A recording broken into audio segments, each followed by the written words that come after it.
आज हम बनाएंगे हर एक त्योहार में बनने वाली ये बिल्कुल हलवाई जैसी एकदम परफेक्ट और खस्ता ये रसभरी सी बालूशाही जो मिनटों में बनकर तैयार हो जाएगी।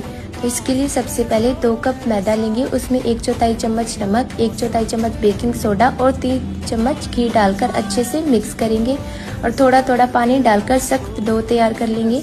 अब इसे 15 से 20 मिनट के लिए ढककर रख देंगे। तब तक चाशनी तैयार करेंगे। उसके लिए 1 कप चीनी और उससे आधा पानी, ऊपर से डालेंगे इलायची के दाने, केसर और फूड कलर डालकर अच्छे से मिलाएंगे। तो हमारी चाशनी तैयार है। अब जो डो तैयार किया था उसके छोटे छोटे पेड़े तोड़कर ऐसी शेप देंगे और इन्हें गर्मा गर्म तेल में लो टू मीडियम फ्लेम पर अच्छे से फ्राई करेंगे गोल्डन ब्राउन होने तक। जब ये अच्छे से गोल्डन ब्राउन हो जाए तब इन्हें चाशनी में डिप करेंगे 4 से 5 मिनट तक और निकाल लेंगे। ऊपर से गार्निश करेंगे ड्राई फ्रूट्स के साथ। तो बस तैयार है हमारे टेस्टी और रसभरी सी बालूशाही। तो आप भी इसे ट्राई जरूर करना। बाय।